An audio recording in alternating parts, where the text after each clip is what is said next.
And people watch this stuff. There you go. Want some help over there? He's got it. I'm going to open up the meeting of the Community Preservation Committee on Thursday, November 16th, 2017. I will open up with the minutes of June 1st. Has anybody read them? Want to make a motion? I make a motion to approve the June 1st regular session Do I hear a meetings. second? Second. All in favor? Aye. Aye. Yes. I have to abstain because I wasn't present. That you weren't here. That's right. Did I mess up the order? Did it go down the line? Passes. Okay. We're going to start with public comment. We're going to have 4 hearings tonight, but if anybody's going to talk about those, you should talk about them during the hearings. But if anybody wants public comment, we're open for public comment now. Is there any public comment? Oh, seeing none, we're going to go right into our first project. It is the Catherine. And actually, I'm waiting to do, and he's supposed to be here, so I don't mind letting the next applicant go. I will go to the next applicant. The next applicant is the Historic Commission. And because we're on TV tonight, if you're going to speak, even though we can all hear you, we would suggest you go up to the podium so that the people at home can hear you. We'll go to the Historic Commission. Okay?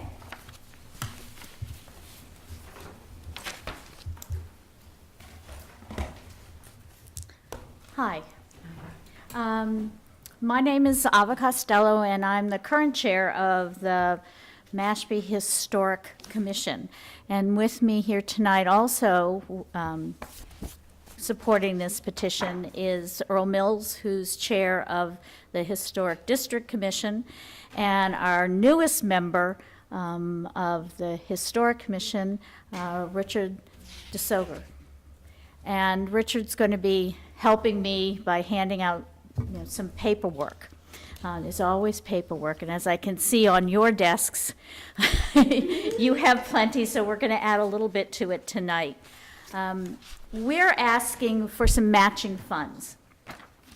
We discovered in October, I think it was, that the state of Massachusetts was looking for grants for matching fund grants to support towns who were either preserving monuments for veterans, new monuments for veterans, and that they didn't spend all their money that when they tried to do this last year.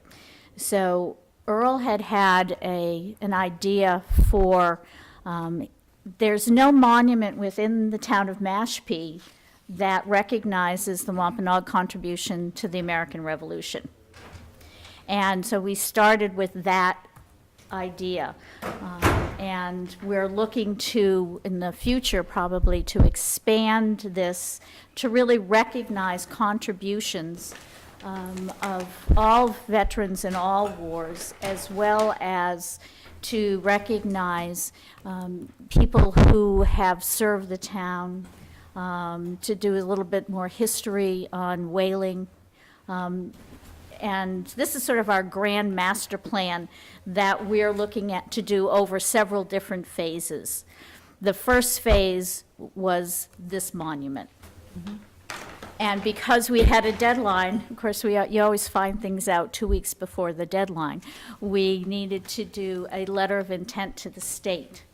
And that, Rich has a copy of what we did send in to the state for our application.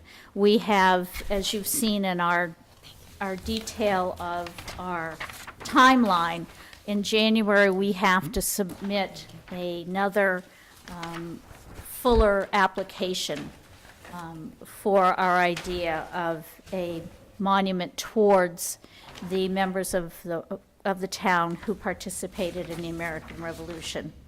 Right now, we're in the midst of doing the research, and as you can imagine, every time you start with one thing, something else opens up.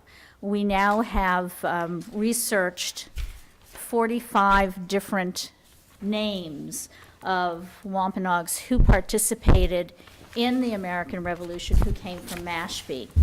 And those 45, we have discovered, came from 9 different regiments. One of the regiments that's most well-known is from Barnstable. And it's the one that, if you do any kind of reading, Gideon Hawley, who was a reverend to the town, talks about a regiment, and it was the Barnstable Regiment that the Mashpees joined, that there were different accounts say either 27 Mashpees joined this regiment, 26 Mashpees, but out of that whole regiment, only 1 returned to the town. And we're in the process of trying to research what actually happened. I think Rich has come up with, out of that group, there are 10 that you can confirm as deaths. But also Gideon Hawley goes on and talks about the 70 widows that were left in Mashpee. So if you take a look, you have 45 that we've identified. You have 70 widows, and you're going, okay, we have a lot of research to do to find out if those 70 widows were all from soldiers, whether they were included in whaling accidents, whether You've they done were... all this research yourself? Rich and Earl have done most of it. It's a lot. And this is only what, well, Earl has a longer list that he's been working with over the decades. And Rich has been working on it really since joining us. When did you first come to join us? July. Wow. So, and as you can see, there are 2 James Keters, and we feel one may have come from Nantucket, but one was listed as having died, and then you see the name James Keter again. And there are 2 James Keters where there are record issues. But the whole purpose of this is to really bring that history of the town to the forefront. Because when you think about the American Revolution, you do not think about the Native American contribution. So that's why we are asking for the matching funds.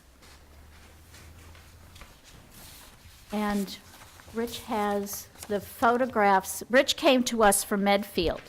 And in Medfield, you just want to explain what you have here?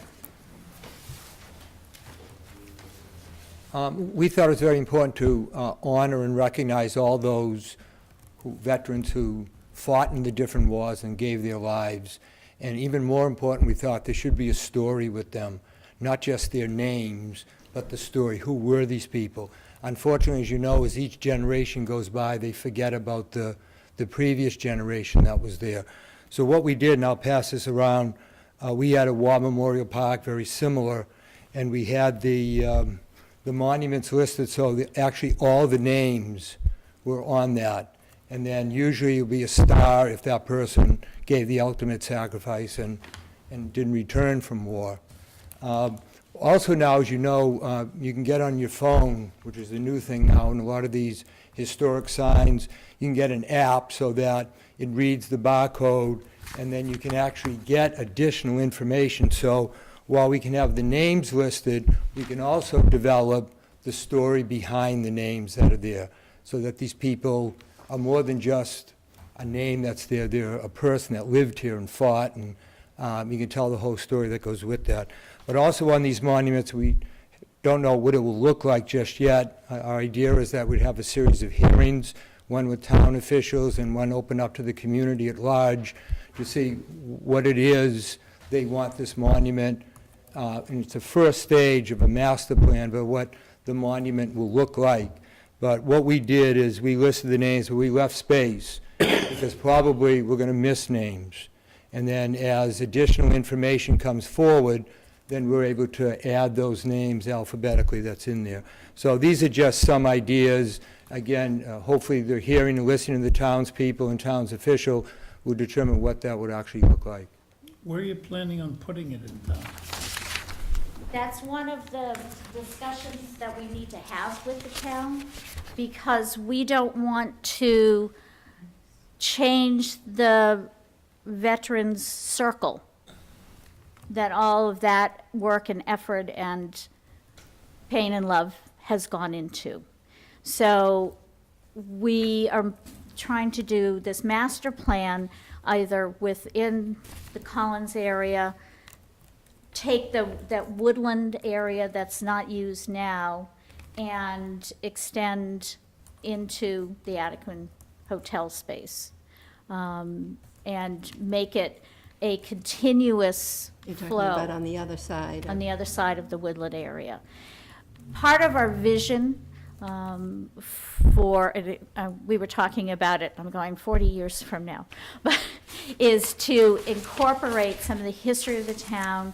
I just learned tonight when we were talking about it, that when the schoolhouse went in, you had done some of the herbs and the blueberry bushes and all, trying to bring in the sage and important plants that were utilized at the time of the schoolhouse, and that it became overgrown and that it had to be ripped up.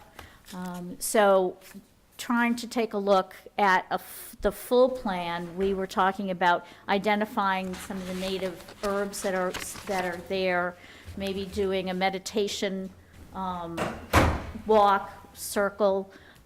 There are a lot of different ideas that we can utilize that will keep the space as natural as possible, but also to make it more functional within the town. And since we were pulling this together quickly for the matching grant, we have not finalized all of those stages. But we wanted to at least know we get this monument done. Any other questions? Mr. Chairman, I have a question. Sure, go ahead. So under maintenance, you said that the monument would be maintained by the same people who maintain the Veterans Circle? Mhm. So We haven't contacted anyone yet to Okay. talk about is that. that something you could do Yes. before we meet again? Just to Okay. make sure that you know what resources there are There for are. you. Okay, thank you. Chairman, I have a question. And also, what I think you should do is sit down with the DPW Director, Mhm. Catherine Lumet, and the Community Park Committee. Right. To see where the They plan is, infuse what we have there already already. done. Okay, that's good. That would be a Thank good you. idea. And we knew Catherine was on our list to Mhm. talk to. Okay. Good. Thank you. Thank you. And we also been trying to contact the veterans organizations here, and we understand that there is a plaque now within the Veterans Circle that was from the Wampanoag Fishermen's Association to recognize, excuse me, veterans. And so that's another group that we want to contact. Sure. We have a list. Sure. I have a question, if I could. Go ahead.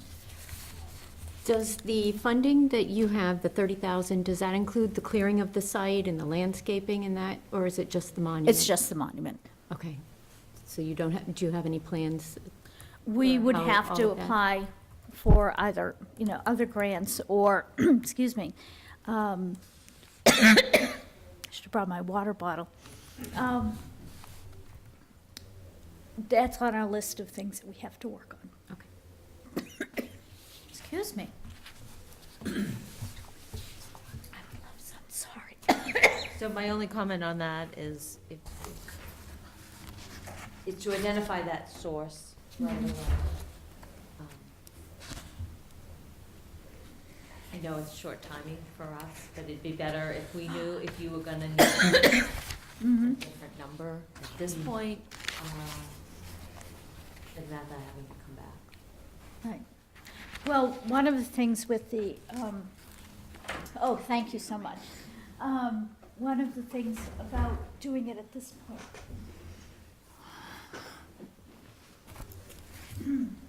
And I have no idea how much that stuff costs. I think maybe we need to put a fountain in there too. One of the points was that in order to get the matching funds. You had to do this to we get need the it matching in funds. By the 15th of November. But you could ask for more, you could ask for more now if you sat down with Catherine and came up with what it would take to, Bring for it. clearing and things like that. You may want to come back at our next meeting with a different number Okay, that would actually include that. all right. As a new budget item. We're not going to make a decision tonight on these hearings. We're going to make it next month at our meeting in December. So it gives you a chance to come back Oh, great. at the December meeting, and maybe if you do some of that, talk with Catherine and a few of the other people, you may find, come up with a number for that. And if you, I really think that's what we have in the plan, because we still haven't seen all the people that are concerned with it. The veterans agent, for instance, and all the veteran people have got to be in on this. Catherine's got to be in on this. There are a lot of other people out there that, conservation has got to be in on this, because when we get into the woodland area, and you clean that up, and start marking the vegetation in there, all those beautiful trees in there should be marked, because it looks like the forest of an earlier day there now. And there's a lot of herbal plants in there that need to be marked. And furthermore, we've been talking about putting like a winding pine needle path through there and putting markers on each side, the history of the town, starting at the beginning. A stone here with whether the monument would be down low or up high, or how, we haven't figured that out yet. And as I walk through and I see the herbal plants, and then I see the markers, I can see the whole history of Mashpee through that winding needle path in that nice wooded area to both sides of this park. This park is unlike, when we do this kind of thing, it's unlike any park I've ever seen anywhere. On Cape Cod, for instance, nothing like it. So there's much to be done, and a lot more contacts with people that we have to make. And this being my hometown and having such a rich heritage, there's so much that needs to be done, even though this town is really a great town and what's been done with it. But there's much more that's going to make this richer and more wonderful to come to and visit and find that Indianness in this town, because it doesn't show right now. We won't talk about the castle and the tribe, because that's another subject that you can come over to the house and we'll talk about it, take one or two at a time, because I don't want to talk about it in the public domain. But I will. But there is much to be done. For instance, there's a lot you need to know as a committee.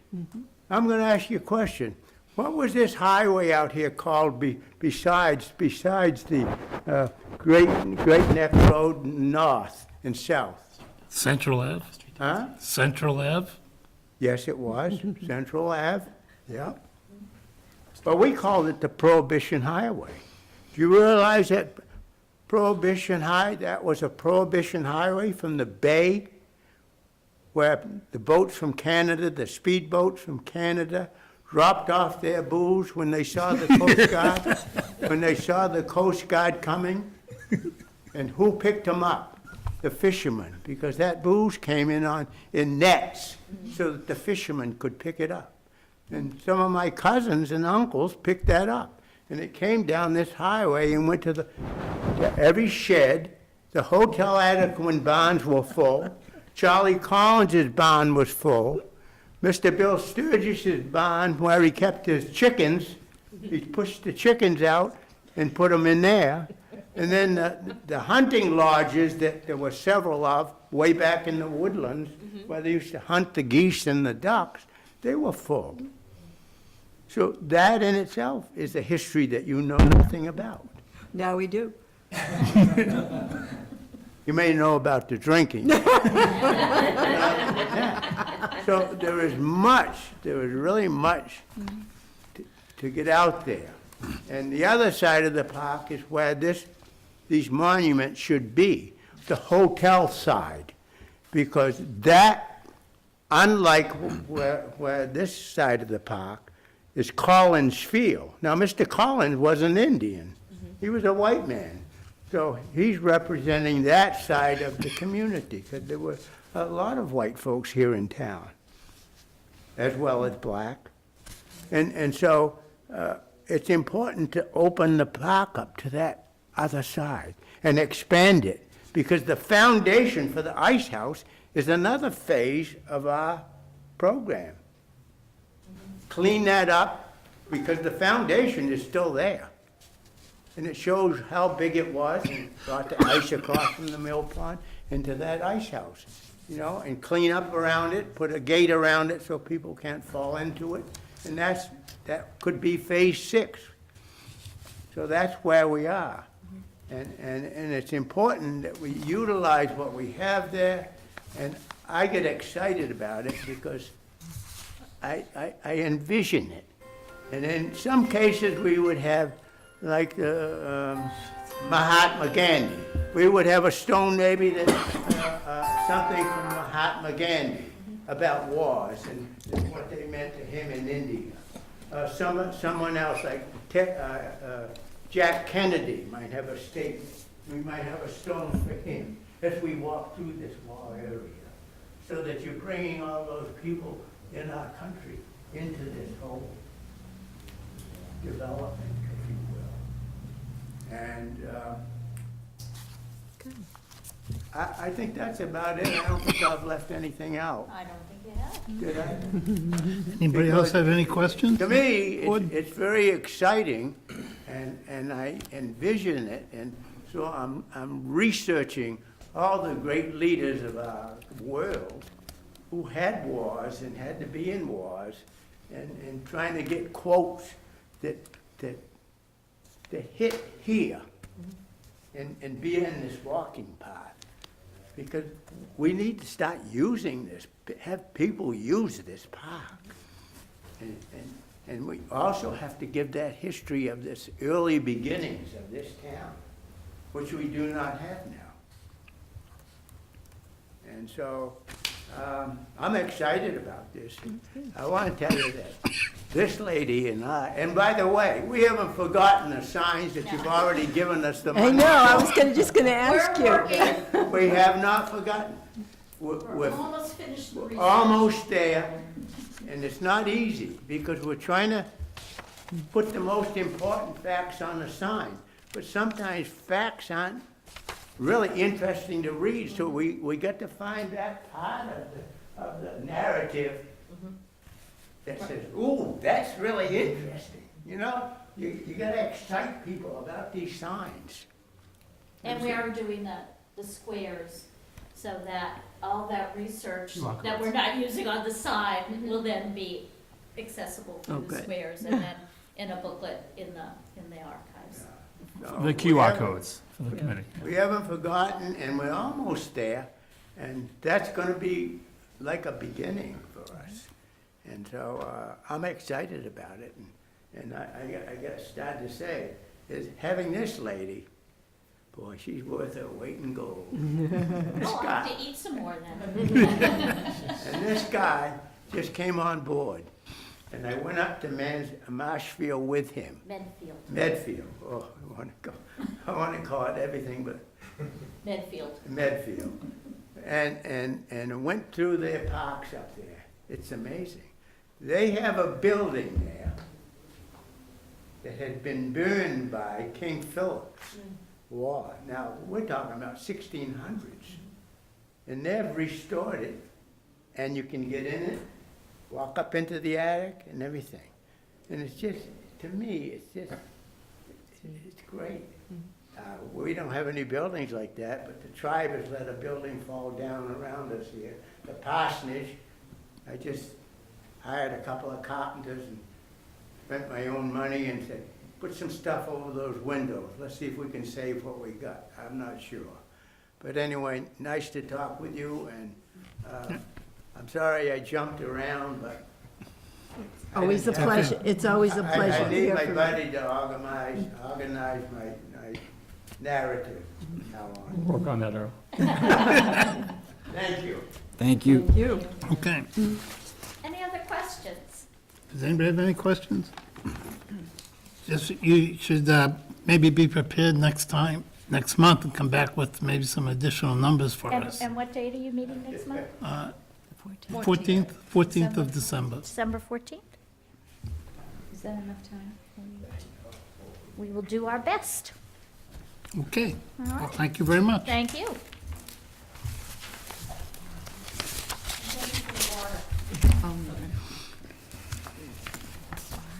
Catherine, you're not ready yet? No. Well, let's move on to the Housing Assistance Corporation. Are you Laura? I am. Good evening, Mr. Chairman, members of the committee. I'm Laura Reckford, Director of Community Relations at Housing Assistance Corporation. And I'm pleased to say that I'm here to talk about the Cape Housing Institute, and one of our new graduates is in the audience, Bud Abbott, and another graduate is sitting at the table here, Mary Wagon, as well.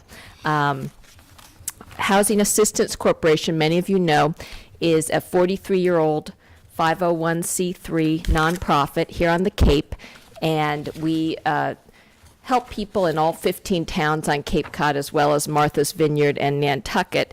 In Mashpee, in particular, in recent years, we've held our Big Fix event, helping to repair the homes of senior citizens, veterans, and disabled people. And we also built the Great Cove project of affordable housing here.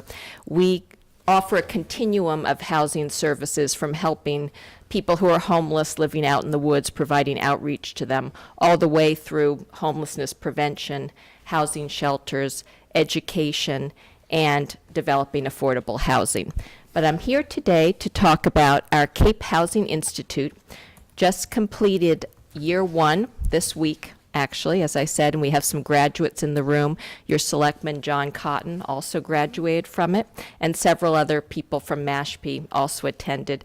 And we wanted to hold the Institute in places throughout the Cape, and so we picked 4 locations, one in the upper, one in the mid, one in the lower, and one in the outer Cape. And we felt that your Mashpee Library was the most convenient location in the upper Cape, so we held the 6 sessions down the road here at the Mashpee Library. It was really a wonderful space for that.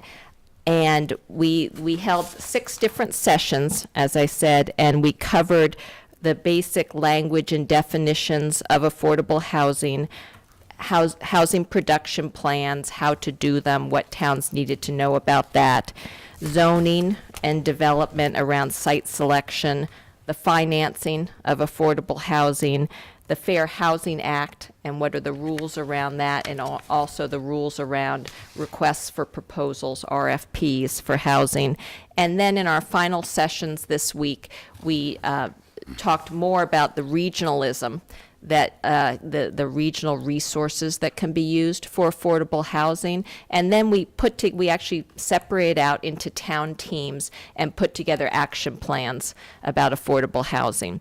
So we were very pleased that one of our main criteria to know whether we were going to be successful was whether anyone would come in the first place.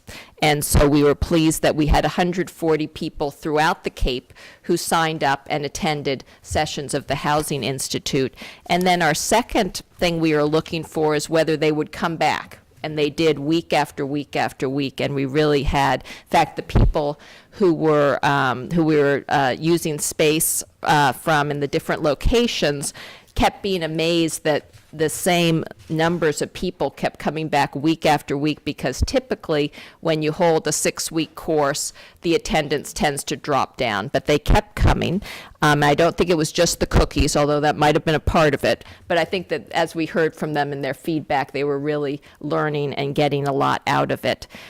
The point of the Housing Institute is to support and educate elected and appointed municipal leaders and town staff about affordable housing so that they can plan the best ways to meet the needs of their community. So when a developer comes to your community and they want to develop affordable housing, you have a plan in place. You can tell them where you would like the housing. You have set up, you put your zoning in place to allow them to do that. And so it would, it takes away the conflict from the process, because we know that on the Cape we have a need for housing, actually at several levels, but particularly affordable housing.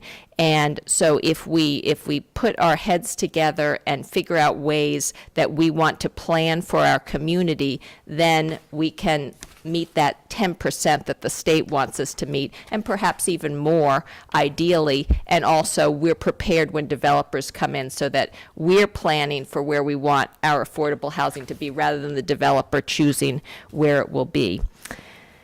So we want to help towns create and implement a housing supply strategy, and that's really the main point of the Housing Institute, as I said, so that towns can work better with developers to meet current housing needs as well as to plan for future growth. The Housing Institute, the costs of the Institute are primarily in the staffing of it. We had staffing from Housing Assistance Corporation and our partner in the Institute, Community Development Partnership, providing staff for the Institute. We also had needs for the curriculum planning, the speakers, the transportation, the supplies for the Institute were among the different costs that we had for that. Our speakers, we had 11 speakers, experts in the fields of law, housing, development, planning, design, some locally here on the Cape, some from the Boston or Boston area who do work on the Cape and have expertise in that area.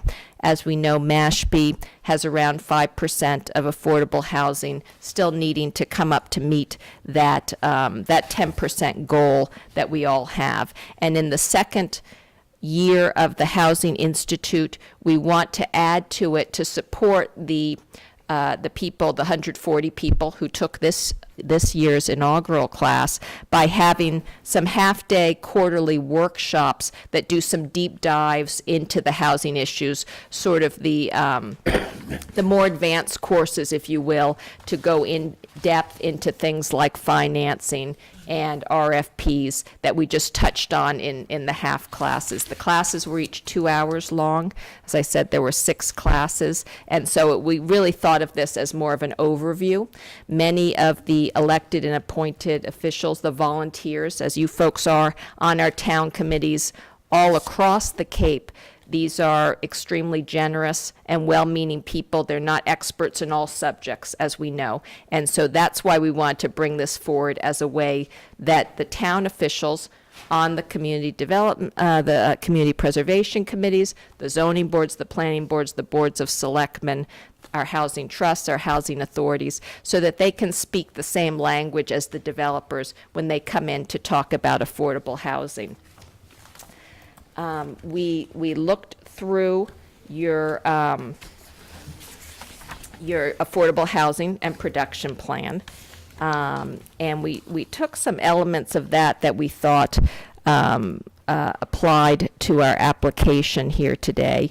And one of the goals is to promote the development of affordable housing for both rental and purchase that meets the needs of present and future residents of Mashpee. And under this goal is the objective to increase the town's affordable housing stock to 10%, as I mentioned, and provide for a balance of affordable rental and ownership units to meet the needs of low and moderate income households. And Goal 4 in the plan tasks Mashpee with pursuing collaborations with local and regional agencies who are resources for information, public financing, and technical assistance. And one of the objectives in this goal is to engage the community in discussions on affordable housing, to bring attention to the issue, offering information on housing needs and strategies to help attract community support. And so we believe the Cape Housing Institute is one way to do that. Eligibility of our proposal, one of the criteria for community preservation, for the spending of Community Preservation Act funds under affordable housing is about support of efforts and initiatives that are supportive of affordable housing. And so in the same way that you can use CPA funds to hire a consultant to build up your capacity of the communities to support affordable housing, we believe these funds can also be used to educate through efforts like the Cape Housing Institute. So it's a capacity building effort.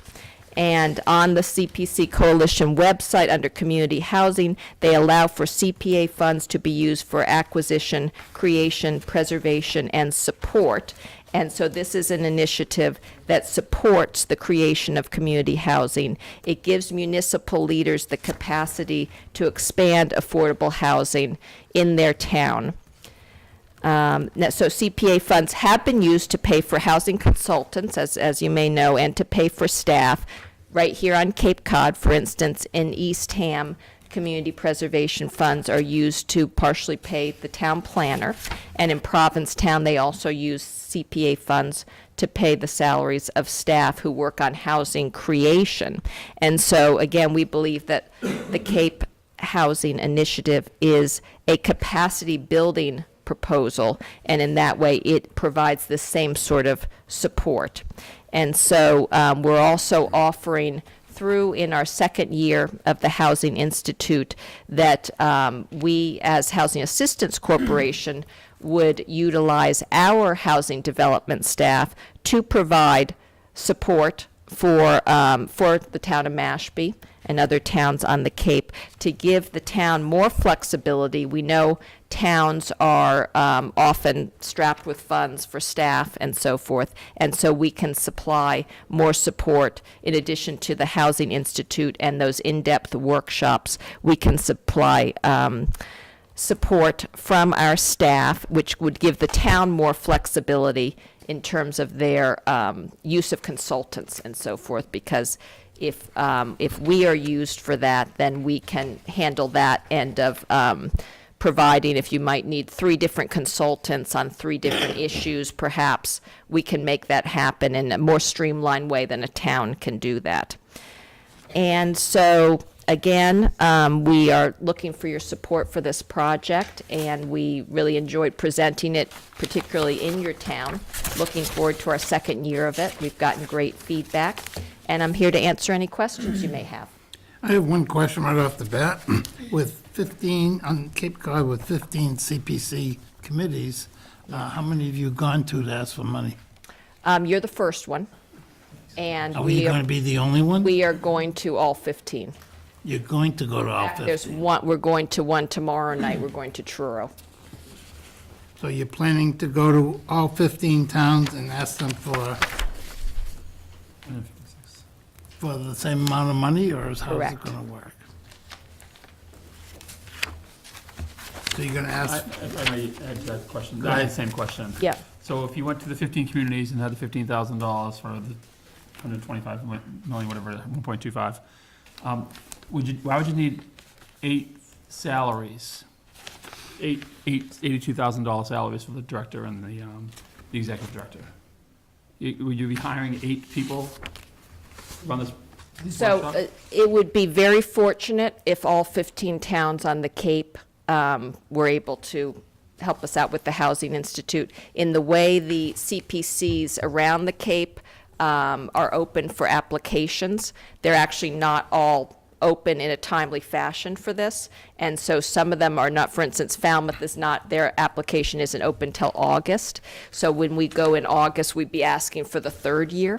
And there are others that open up their applications in the spring. So it wouldn't be for this same year of the Housing Institute. It would have to be again for the future year, because this session of the Housing Institute would be June 30th of 2018 to I'm sorry, July 1st, 2018 to June 30th, 2019. And so we really have a window of CPCs that are open in the next 3 or 4 months, and then the others would have to be for a future year. So I guess I just want to push a little bit. So if you were to have 3 committees across the Cape approve this project, Yeah. you're asking for $250,000 in salaries for the project director. I'm not quite sure. Would we pay a quarter of the project director's salary, or would we pay So the full? budget, that budget is the budget.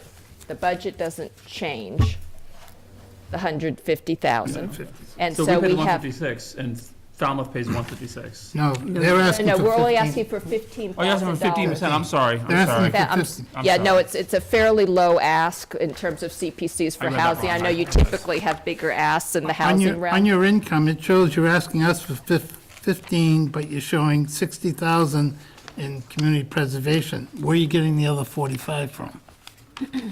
So, and I think you might be looking at, again, those are the other towns we're going to this year. You're looking at this year's budget So you're page? gonna have 3 Correct, this towns year total. budget. Yes, that have CPA funding you're asking- open during the time we need to look for it. So you're going for another $45,000 from other towns. Correct. In this, for the year 2.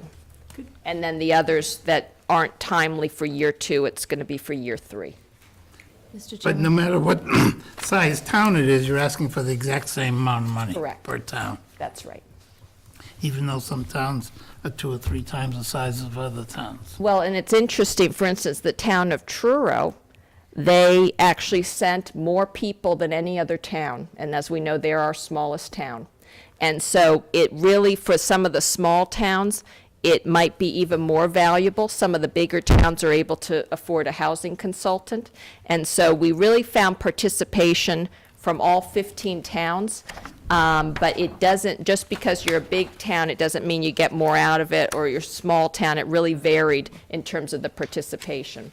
And of course, we were just getting the word out this year, so we anticipate even more participation. But it was interesting that the tiny town of Truro, they had quite a big contingent.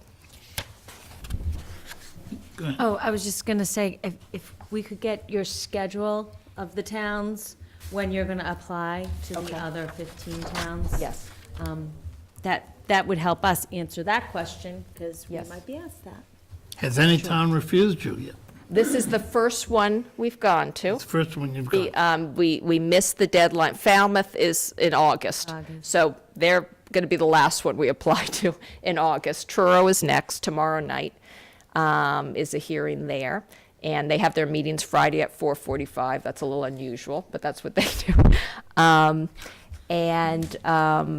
So the others come up during the spring and so forth, but at some point where we're planning, we won't be applying for funds. We're going to have to see what funds we have, and so the cutoff is that number of towns for this year, and we'll keep applying, but it will have to be for year 3 at that point. Go ahead. Okay, so under goals, your first goal is you have 3 strategies. Yes. So next year, does that mean you're going to go on to strategy number 2? Which is residents on, it looks like you're doing advocacy training with Okay, residents. so the Cape Housing Institute is one part of a 3-tiered strategy we have. And so this application for funding is just for the Cape Housing Institute, but we talked about in here the other tiers, and one is advocacy training. And the third one is a media campaign to really try to bring the public in on the reasons we need affordable housing. Okay, thank you. Yeah. I have a question. Oh, go ahead. I'm looking at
at your income, it says you have total income expected of 105,000, but a budget of 156,200.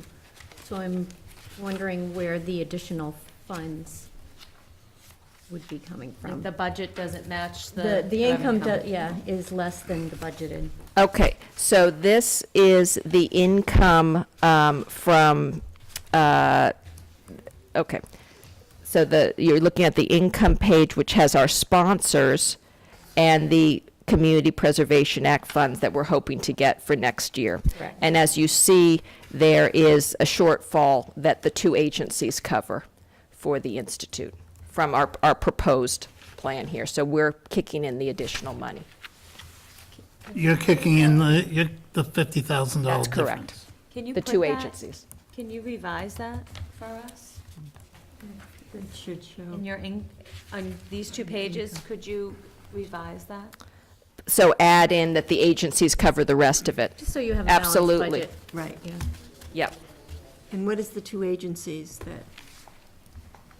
Housing Assistance Corporation and Community Development Partnership, which actually just services towns in the Lower and Outer Cape. So they service towns from Harwich out to P-Town. And we service the whole Cape, and we're partnering with them. They're providing some staff, we're providing some staff for the project. I actually would like to even talk to our town council to see if the word support classifies as a CPC. This falls into the support. I We think would it s- could we be, would I think it could be a gray area. We would expect people to do that with CPC funds. I know that often happens, so that we're certainly welcome you to do that. You know, I'm kind of optimistic, because I was thinking about that exact question, and I wonder if it could fall under consultant work. So I'd like to, But, right, know, I agree with you. when I'm we more come back, optimistic maybe we'll now. have an answer at our December meeting on that, but I'd like to get an opinion from Absolutely. both our town council whether this qualifies as support. A lot of the affordable housing is to actually create housing. Right, This is we know this support. is a different one, and This it's, is a different one. it's kind of comes in, and we know a lot of times when people are coming in for housing funds, it might be a couple $100,000. I know we've done that with some of our housing developments, in particular one that we just completed on Nantucket. The community preservation funds were really critical for that project. And so this is a different kind of a number when you're talking about under the housing element, where it's only $15,000, but it would be a great support, I think, to your community leaders, and as well as leaders across the Cape. And one aspect of particularly the final session, but all through the sessions, is that idea of regionalism and how we can work together. And it doesn't mean that any town gets off the hook on affordable housing, but makes it a lot easier when you all sort of join hands and row in the same direction, as it turns out. There are some towns off Cape in the Acton area that do that, and they join together, and it's proved very effective. And by the way, they also are using, in fact, I can submit to you an example of how they use community preservation funds in that project as well. Are you planning on looking at the towns on the islands to go for CPC funds for this project? So- We're not doing this for the islands yet, but we have a separate request to do a separate, smaller project on Nantucket. Nantucket approached us and asked us if we could bring some of the workshops over there. And so we have asked for funding from their hospital. Nantucket Cottage Hospital is expanding, and they're interested in supporting us by bringing some affordable housing training. The Housing Institute, a shortened version of it, they have very specific needs, so we would tailor it for Nantucket. And there is starting to talk to maybe doing Martha's Vineyard as well, but we're taking it kind of one step at a time. Anybody have any other questions? David? What was the budget last year and who paid for it? This is the budget from last year. We have the same budget. And those, the grant funders that you see there are the grants we received this year. Shepley Wood Products, Cape Cod 5 Cent Savings Bank, Charitable Foundation Trust, and the Cape Cod Foundation were our funders this past year. And Hack supplied the balance?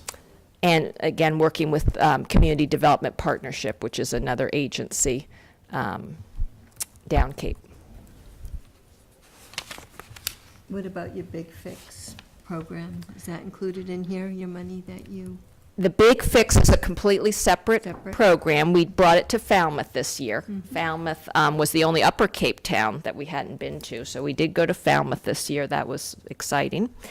And next year it goes to Harwich, but it's a completely different program, so it's Okay, not from really this. part. This is more of an educational program. That's a home repair program. Okay.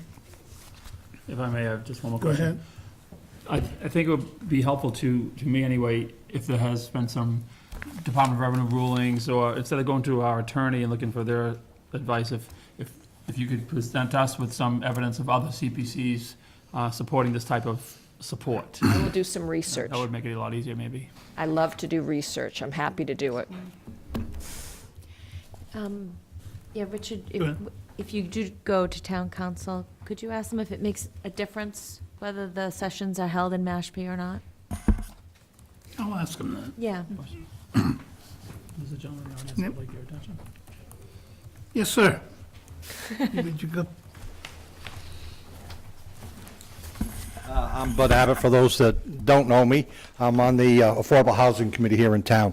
What I want to do is just give you an example of how the town itself will benefit from this kind of thing with the training class. In specific, we will be going for an RFP, most likely in 2018, for some affordable apartments.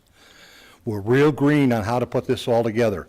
There was a whole session where we even had a kind of a workshop, and we had an RFP that was done, and we went through and we tore it apart as what were the mistakes in it and that kind of thing. We have a checklist on what should be in the RFP. So 3 people in town, 2 from the committee and 1 selectman, have been enormously advanced in putting together an RFP for this town. So that's something that's going to come from this class, and I just wanted to add that to the benefit we're on. And I did just want to add, it was free this year, and we want to keep it free. So we know that elected and appointed municipal officials have a lot of people pulling at them to do things in long meetings. So it was important for us to have it be free, convenient, and have the meetings not be too long. So that was the 2-hour meetings. So we've put a lot of thought into catering it to folks just like yourselves who are sitting at the table trying to help out the town. Have you talked to the housing authorities who've had excellent, who know how to do all the RFPs and everything else? Well, we Since work they're very. experts at doing that. We work very closely with housing authorities, and we do RFPs too, because we're housing developers as well. Correct. So in housing authorities, we had a lot of members from housing authorities attending the Housing Institute. And a lot of people get into the field. It's a very complex field, actually.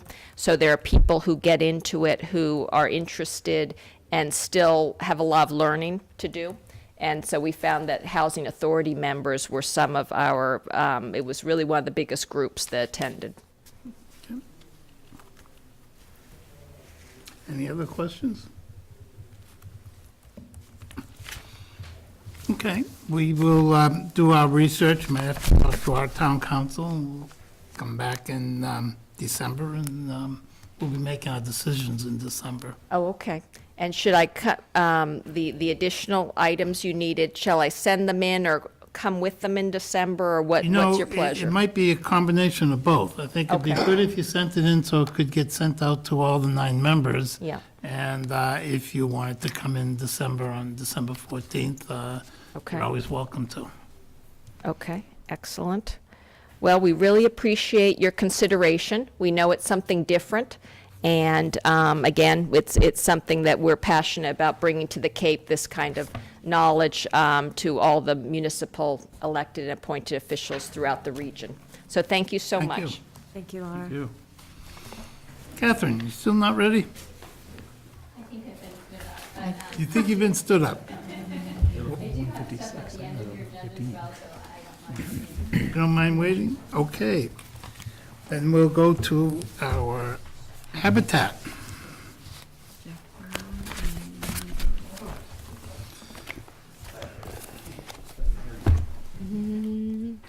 Bye, Earl.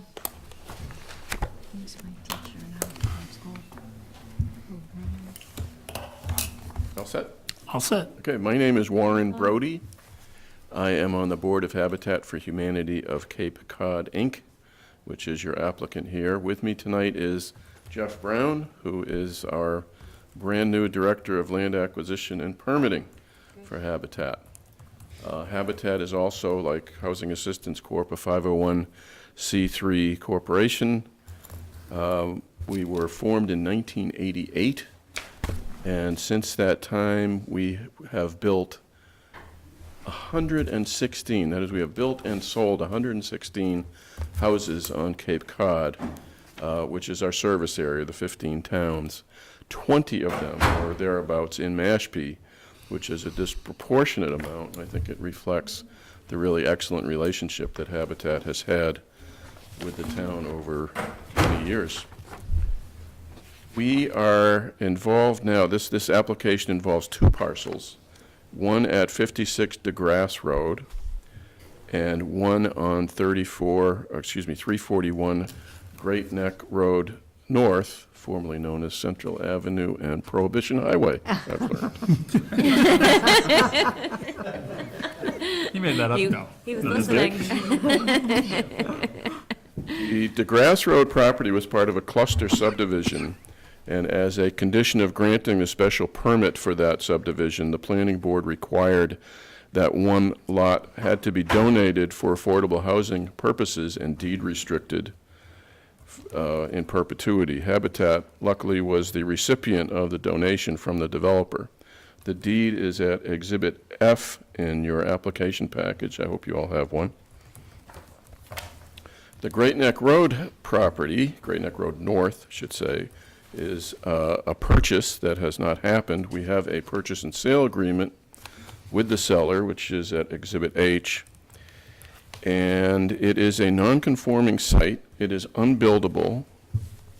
The owner sought and did not obtain a variance so that he could build on the parcel, so that his value is limited. And an appraisal that we obtained indicates the value at $17,000, which is the basis for the purchase and sale agreement.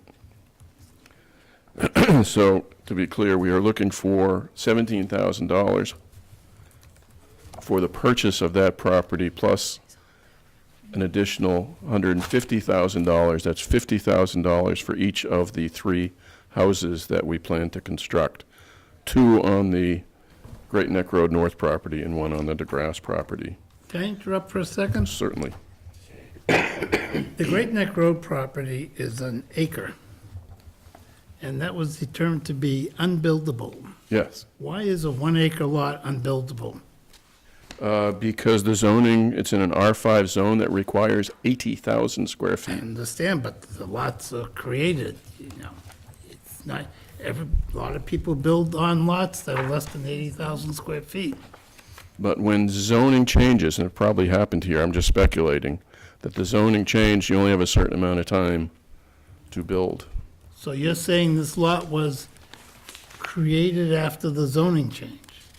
Created probably before a zoning change that has now rendered it unbuildable, except for Habitat seeking a comprehensive permit under Mass Oh, I General Laws, understand Chapter the 40B. 40B. I just don't understand why a 1-acre lot is considered to be unbuildable in this town. I don't know, but the Board of Appeals denied the request for a I variance. read it, I didn't understand it. So it is, its value is only as open space, and its value is $17,000 according to the appraisal. And the appraisal's in here. Yes, the appraisal is there at Okay, Exhibit I J. was just kind of surprised that a 1-acre lot could be deemed to be on a paved street is considered to be unbuildable. Yeah, well, that's one of the reasons we have a problem with creating housing on Cape Cod that is affordable for everybody. You need 80,000 square feet to build Sorry a to lot. interrupt you, I just had to ask that question. That was just, Okay, the homes that we plan to build are all ranch style with a front farmer's porch. There's plans of an example of that at Exhibit E. It's a nice style for us because, first of all, it's easier to build than a cape. When I say easier, it's easier for our volunteers. As you know, we rely on a great deal of volunteer labor to build our homes. And it's easier for volunteers to build than a cape. It is also easily adaptable for someone with a disability. So we select our families before we construct. So if we know we have a family with a disability, someone who needs extra width for door openings and the like, the ranch is the most easy to modify to accommodate someone with a disability.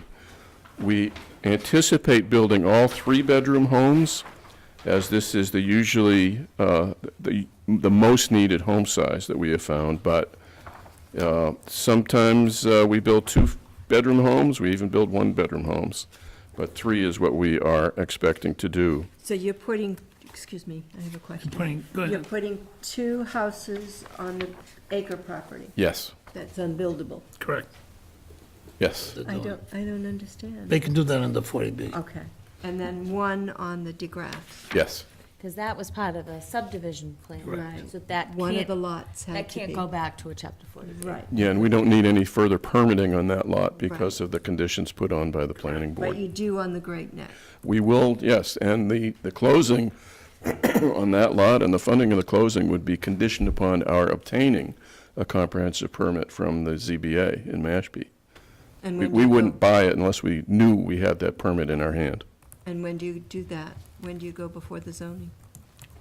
Pretty quickly, Pretty quickly. yeah. In terms of our timeline, we would be out there, I would believe, Permitting and zoning by, through Q1 in 2018. our timeline is at Exhibit B, shows zoning and permitting into the first quarter of 2018. We build great homes. We build homes that have high-efficiency air source heat pumps. Our insulation typically exceeds what the code requires. We put solar panels on all the houses that we can, and we're getting very close to net zero, which is pretty amazing. But it adds to the affordability of the houses when they don't have huge utility bills. We use sustainable and efficient building materials and practices, which makes the homes greener, and it also helps with ongoing affordability of the houses as utility costs are lowered. These homes will be affordable in perpetuity, and the affordability will be through the DHCD, Department of Housing and Community Development, Local Initiative Program, which we call LIP, the LIP program. Now, I know I ask this question every time. Yes. All 3 homes can go to a Mashpee resident? No. We asked, that's not our choice. We asked for the maximum local preference. DHCD typically will give us 2 out of 3. I went to the Housing Institute, I know that. All right. Now, yeah. will you do that? Will you have to do the lottery for all 3 together? Absolutely. Yes, there's a You get lottery and 2 there's like out a of 3. sub-lottery. All right. Yeah. Because I think that's gonna be a condition, when we get to the point of Mhm. making the award, if the award is made, I'm gonna have that as a condition, that local preference applies. Oh, absolutely. We asked for it, it's up to DHCD. We asked for the maximum we can get, because Is we it in appreciate here? that. I'm sorry, That's a good question. maybe I it's in know the that's lottery what we plan. do. We also, we serve an area or a segment of the community that is not reached by all programs. Our households cannot earn more than 65% of the area median income. If they earn more than that, they're not eligible. That's lower than the affordable housing typical restriction, which is 80%. So we go 65 and even below 65. The result is we sell our homes for a price around, be around $147,500 for the 3-bedroom. and we work with our buyers to obtain USDA Section 502 mortgages, which can result in a very low interest rate, about 1%. And that is still available in Mashpee. It's not available in Barnstable because Barnstable, in case you didn't know, is no longer a rural area. So this is a USDA rural mortgage program. And if they can't get that, then typically Habitat will offer our own 0% mortgage. And the mortgage length is adjusted so that the payment ends up being no more than 30% of the family's income, typically. So we're talking at about 700, something like that. Why are you only going for 2 houses on a 40,000 square foot lot? I don't know the answer to that. The I other, think because we thought that would be, the other lot is 10,000. yeah, So you're gonna put one house on a 10,000, you're gonna put 2 houses on a 40,000 on the 40B. You could put 3 or 4. I just asked the question. that's a good question. I think it may have to do with the driveway and the access. It's, That- the other one was a cluster subdivision, so open space was, a certain percentage of the I land. understand, but they still could put 4 houses on. So if when they you wanted try to do the Title V, right, the DeGrasse property takes in consideration the open space that's put in reserve. That may be So true. right now they're asking for 6 bedrooms. I don't know if you know this, but I don't, sometimes Catherine has to deal with this, but you're asking for 6 bedrooms on 1 acre, so you might be butting up to the limits for Title V. And nitrogen aggregation issues as well. We might, I'm not sure, but it may be that we require 10,000 square feet per bedroom. Yeah. I know that's true of the DeGrasse property, which, but it may be also true of the Great Neck Road property. Okay. It looks like there's a lot of energy efficient thought that went into this. Has anything gone into looking into the alternative septic systems? Like I'm sorry. Our experience has not been good with that. They're expensive and they have ongoing costs. You have to contract for monitoring costs. They're just not practical for affordable housing. And they're not necessary, and frankly, they don't work all that well. But we use our sweat equity model to build the houses, which means that the adult members of the families have to contribute at least 250 hours, and they build their home alongside the community volunteers. This promotes homeowners who are well educated on building. They get a sense of how their houses are put together. We also work with the buyers not only through the relatively rigorous application process, but also throughout the construction period, also providing home buyer education, preparing for the closing, budget counseling, workshops, and so on. Those are key elements in fostering successful home ownership, we have found.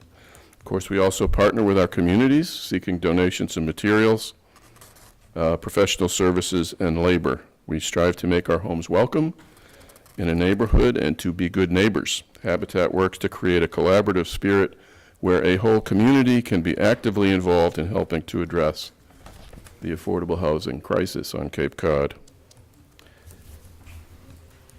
We have support from the Affordable Housing Committee. I have not gotten the letter. I understand. The selectmen did sign it? I wasn't clear. The Affordable Housing Committee is acts as an advisory board to the Board of Selectmen. So it requires a letter of authorization from the Board of Selectmen to validate the letter of support, but that has been done. I'm told. I haven't seen it. No, because we did not. You did not? Okay. There were Well, some questions that arose that. That was the other 2 letters. That was the other letter. Oh, okay. For Main Street development. Okay, yes, that's the one. I'm sorry, that's the one I was thinking of. That one was signed. Okay, And it's in the mail. okay. okay, we I know there do. was one we did not. We do have, however, a letter of support from Tom Fadala, town planner. That's in our package. Is that in the package? That's in our package. Okay, yeah, Exhibit O. It's the last page in our package. And he seems to find it to be acceptable, I would say. Any questions? CPC has been doing it, working with Habitat 10 years, as far as I remember, and we started out at $25,000 a house. And now, here we are at $50,000 a house. And do you go to, of all the houses you've built on Cape Cod, have you gone to other CPCs? And what's the average amount of money you get from those CPCs? Generally around 75,000, 50 to 75,000. And I just hate to say it, but if you look at our pro forma, Yeah, I think the bottom line in this pro forma is $920,000 for this project for 3 houses, where the land is donated on one parcel and is cheap on the other, and we're still at $920,000. And that is just the reality of what it costs to build in Cape Cod. And by the time we end up selling, and we do sell these, people, those families are buying these properties. Every time we sell one, we book a loss of about $75,000 to $100,000, and that is all made up for with private fundraising. So it's frightening what it costs to build here. So far, Habitat has added over $2 million worth of assessed real estate paying taxes to town. This town? This town, or? Okay. Interesting. I didn't know that. Well, all I have to say is we worked really hard for the DeGrasse Road lot, the planning board, and we're thrilled that Habitat ended up with it. So that was great. We're thrilled with it too. It's a great lot That's great. and in a nice neighborhood. It's a nice neighborhood. It's going to be a nice project. Do you see any problems going through Board of Appeals? And I say this, I say this because one time you went through our Board of Appeals and you didn't get it and you ended up suing us. I know. Yes, That was the Russell Road property. There was, Yeah, they appealed to the Housing Appeals Court. and that I was, don't like giving out money and then having them sue us. no. They had support for that appeal. We actually, it was an appeal to the Housing I know, Appeals I Committee know, of it was an Boston. appeal, And but it still it was a lasted suit. half a day, if you want to know the truth, and was pretty much of, is that all you have to say? Done, denied, or allowed in the case, as the case was. But no, it's not our habit to sue our towns. I think of only one other case, which was with the town of Bourne, which it was a Yeah. case where And remember, there was a they, conflict between 40A and 40B, that is zoning. There was a administrative consolidation of 2 lots. And the question was whether they could be broken apart for 40B purposes. And the town of Bourne hired a consultant who said absolutely not. And Warner Lowy at the Housing Appeals Committee said absolutely. And that was the end of that one. So and we you do built a house remember, there. the Board of Selectmen had already endorsed the Russell Street project, and the CPA had already awarded the $35,000. Yes, I remember. The Board of Appeals was really out of step with what the town wanted, so, and it was allowed. It's allowed There were also under some Chapter neighbor 40. problems there. Yeah.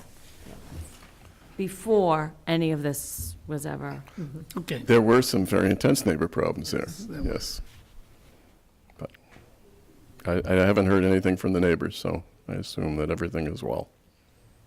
usually that's exactly what happens, is the people who don't want it end up being the best buds of the family that moves in.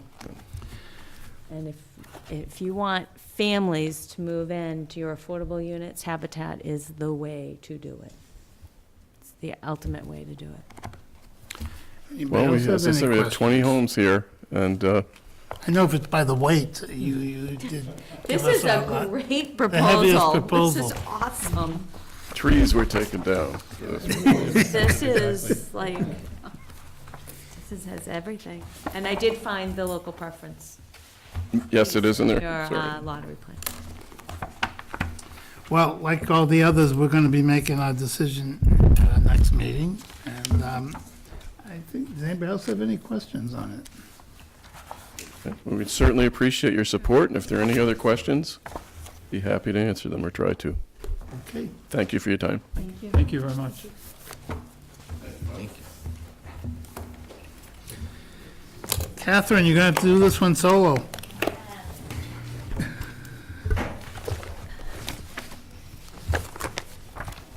So I'd hoped that Drew would be here tonight, since he was one of the original applicants for this request. DPW was brought in after the initial application had been funded. So we worked with both the Conservation Department and the Planning Board to get to this point where we're asking for some additional funds. We went through a subcommittee, hired an engineering firm to review the project, survey the project, do some environmental and structural analysis. And in order to support a bridge, it is much more involved than what was originally anticipated. So the application before you is requesting additional funding. How much have we spent to date on this project? To date, that is in the application. We have only funded up through, on the first page of the application, or page 2, about the 17,000. So we've are funded through, or have spent through task 3. And at that point, the town manager indicated, we need to stop, obviously identify where the additional monies would come from for construction before we proceeded any further. So the total, I'm sorry. I'll just fill in a little bit, because I didn't ask the planning board engineer to come, because I thought Drew was gonna be here, but, the area that they went out into the field and they looked at the different parts of the river, that, they thought would be appropriate for the bridge. And they all came to a conclusion, I don't exactly know what they've named that little piece of the river. But it's tie and bond, is that the? That's our engineer. The yes. engineer, the tie and bond engineer, had some issues with the proposed length of the bridge. The proposed length of it, Length, the span. because it was staying within the, It was gonna be too Waterway? short. It was gonna be too short and have too much of an impact on the wetlands, the side of the river and the wetlands there. So they're proposing a longer span. Now, the planning board's engineer wants to pull it back. But we have a professional engineering company that has come back with a cost estimate, and this is what you're seeing. and our engineer had a shorter span. So the application that you originally Can I approved. continue? I'm just going to continue a little bit. The original bridge that Charlie Rowley picked out had a shorter span and could be lugged in to the area by hand by AmeriCorps and assembled. There'd have to be some footings put in professionally, but a lot of the installation was going to be by AmeriCorps. At this point, it's unclear, the longer bridge, if that's going to be able to be installed by AmeriCorps. Part of it may be, so that's where we are. So they've given us that budget. We're hoping to scale it back and use AmeriCorps as much as we can. AmeriCorps wants to do it with us. They're going to do all the trails leading up to the bridge on both sides.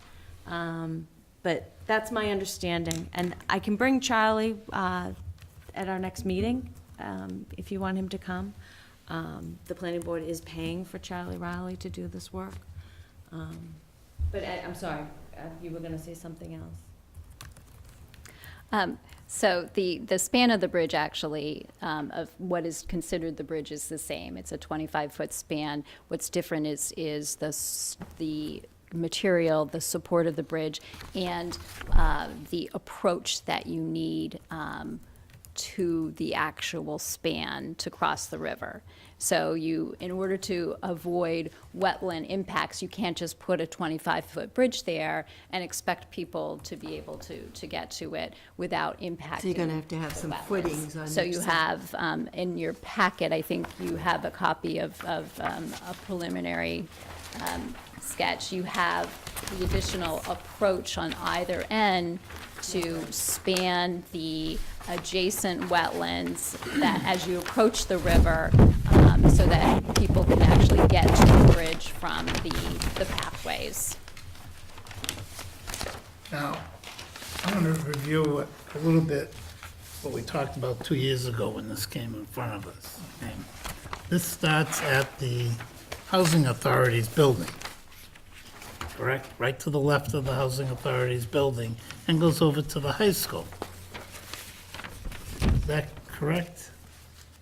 Yeah, think it's it's, close to it's gonna, that's how you would pass through it now. Once Mashpee Commons builds out that neighborhood. Right. There'll be sidewalks that will lead from, Mashpee Commons through their residential neighborhood, and the entrance to the I don't have that with me. The entrance to the path will be a little bit different. And So that most of has the to be people part of the that design. probably would be using this would be students from the school. I don't think you can access it from the school, right? Yeah, it'll go through, that's part of the plan, is to bring it, have Doesn't a, the topography there go almost vertical? no, we walked it. On the west side of the river? We walked it. We walked it. We made it Comes out through. on We one of the bushwhacked. fields. Comes out on one of the fields over It there. comes Comes out, up on those field hockey soccer fields, right?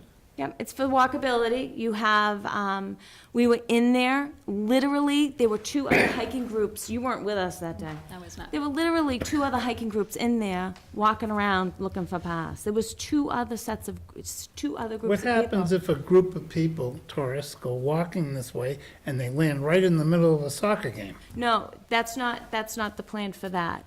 Once it passes over the river, it's gonna continue down, I don't know, I wanna say take a left. Yeah, It's south. gonna connect with other existing trails. When we brought this to the Board of Selectmen, the Board of Selectmen asked us for the whole greenway to prioritize the path that led to the high school. But remember, the bridge itself is going to be a stopping point for people that are coming from the senior center and the library and shopping. Because the whole greenway, and I'm sorry I didn't bring you the brochure, because I know there's 2 members that probably haven't seen the greenway plan. The whole greenway plan, what it does is when you zoom out from Mashpee Commons, you notice all the open space and green space that's around Mashpee Commons.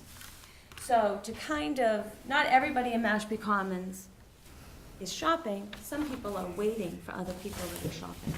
And it's kind of that community development thing where you want to get people up and moving around and enjoying our natural resources. A lot of people don't realize how close Trout Pond is and Quashnet River is to Mashpee Commons. It's within walking distance, but there's no path there. And that's what this whole thing is to get people to walk, to come to Mashpee for the day for some nature and some shopping, our restaurants and that kind of stuff. It's an economic development, community development plan. It's not just a bridge in the middle of the woods.